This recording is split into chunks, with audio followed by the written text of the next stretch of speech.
Bismillahirrahmanirrahim. Assalamualaikum warahmatullahi wabarakatuh.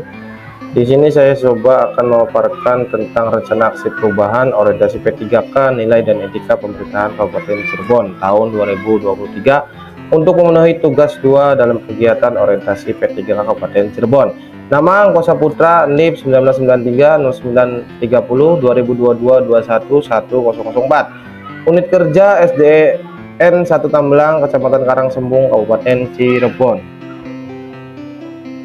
Profil pribadi, nama Angkosa Putra SPD, tempat tanggal lahir Cirebon 30 September 1993, alamat Blok Pahing RT 1 RW 6 Desa Karangsuwung, Kecamatan Karangsembung, Kabupaten Cirebon. Saya di sini menjabat sebagai guru Penjaskes atau guru PJOK SDN 1 Tambelang.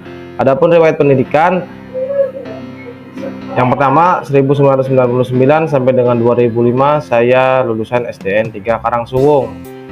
2005 sampai 2008 di SMPN 1 Karangsembung. 2008 sampai 2011 saya di SMAN 1 Lemah Abang. 2011 sampai dengan 2015 saya belajar di kampus Unsika Universitas Singapura Bangsa Karawang.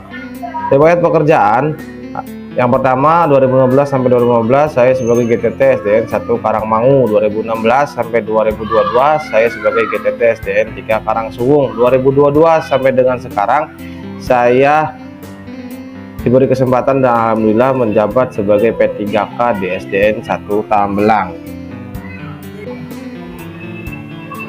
Visi, misi, dan tujuan sekolah SD Negeri 1 Tambelang. Visi: cerdas, kreatif, terampil, religius, sehat, dan berwawasan lingkungan. Misi: 1. Menyelenggarakan pendidikan yang berorientasi pada peningkatan kemampuan dasar siswa. Yang kedua, menyelenggarakan dan memotivasi siswa dalam berbagai kegiatan untuk meraih prestasi. Yang ketiga, menanamkan sikap dan perilaku yang berbudi pekerti luhur melalui kegiatan keagamaan.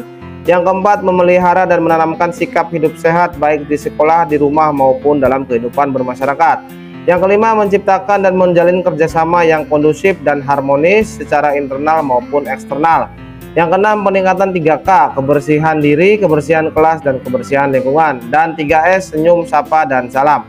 Yang ketujuh, menciptakan suasana pembelajaran yang aktif, inovatif, kreatif, efektif, menyenangkan, gembira, dan berbobot. Adapun tujuan SD Negeri 1 Tambelang, yang pertama adalah peserta didik taat beribadah kepada Tuhan Yang Maha Esa. Yang kedua, mengembangkan potensi bakat dan minat peserta didik dan guru. Yang ketiga, nilai prestasi peserta didik kelas 6 mencapai standar kelulusan. Yang keempat, peserta didik berprestasi dalam bidang keagamaan. Yang kelima, peserta didik cerdas dalam ilmu agama dan ilmu pengetahuan. Yang keenam, peserta didik berprestasi dalam bidang olimpiade IPA atau sains. Yang ketujuh, peserta didik berprestasi dalam bidang olahraga dan sepak bola mini. Dan yang terakhir, yang kedelapan, warga sekolah menjaga kebersihan lingkungan sekolah.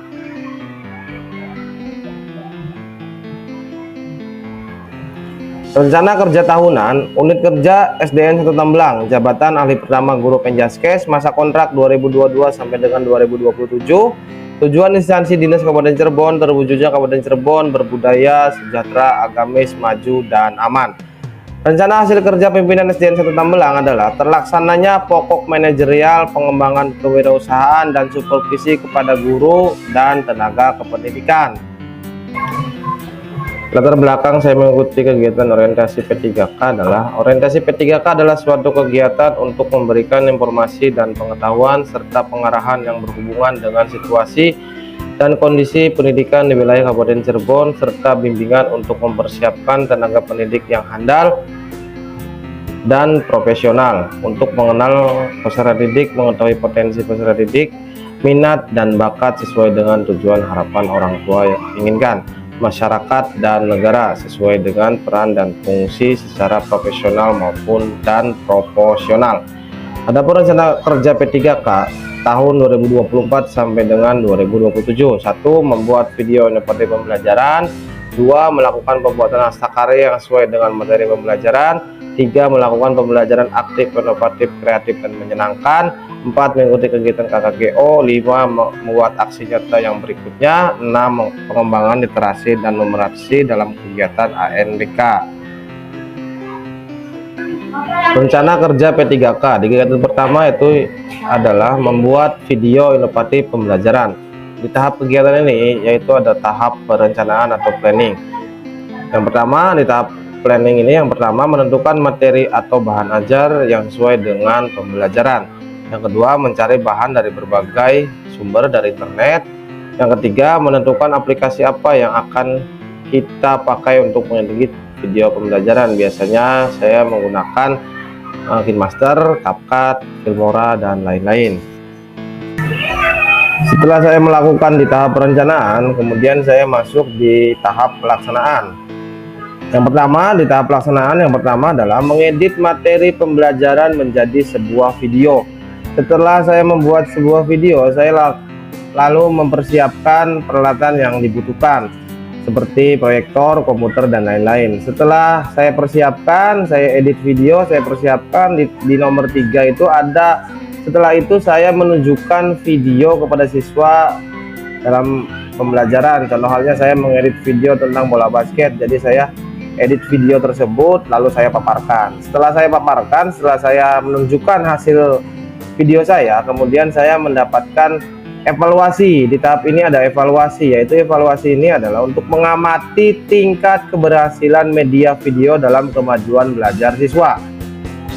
Jadi apakah video yang saya berikan ini mudah atau sukar? Kalaupun memang sukar, saya mengkonsepkan kembali agar si siswa atau peserta didik dapat mudah paham dan mengerti apa dan maksud tujuan saya dalam kegiatan belajar mengajar di kelas. Setelah saya merencanakan, melaksanakan, dan mengevaluasi, setelah itu saya akhirnya mendapatkan output hasil kegiatan dari kegiatan tersebut, yang diantaranya adalah video inovatif materi pembelajaran. Setelah saya coba tadi di tahap kegiatan ada tahap perencanaan, ada tahap pelaksanaan, ada tahap evaluasi. Setelah itu saya mendapatkan hasil, dan setelah hasil saya dapatkan, akhirnya saya bisa menerapkan nilai-nilai menurut ASN itu adalah berakhlak. Nah, saya mencari bahan video dari berbagai sumber di internet yang sesuai dengan zaman, karena zaman akan terus berkembang dan akan terus modern. Jadi kita memanfaatkan era digitalisasinya yang terus akan berkembang. Dan nilai berakhlaknya adalah adaptif. Adapun adaptif adalah terus berinovasi dan mengembangkan kreativitas. Itu tadi sedikit tentang pemaparan saya untuk memenuhi tugas 2, yaitu rencana aksi perubahan orientasi P3K, nilai dan etika pemerintahan Kabupaten Cirebon. Tadi saya mempunyai rencana kerja P3K saya. Yang pertama itu membuat video inovatif pembelajaran. Jadi di dalamnya saya coba memanfaatkan kemampuan saya pribadi dalam mengedit video, lalu saya kemukakan dalam kegiatan mengajar di sekolah. Itu ada tahapan-tahapannya. Tahap yang pertama itu saya tahap perencanaan untuk planning. Di tahap planning itu coba saya mencari beberapa sumber apa yang harus saya cari dan harus saya persiapkan. Setelah itu saya coba pelaksanaan. Saya memberikan, setelah editing video saya buat, coba saya paparkan ke peserta didik atau kepada siswa saya.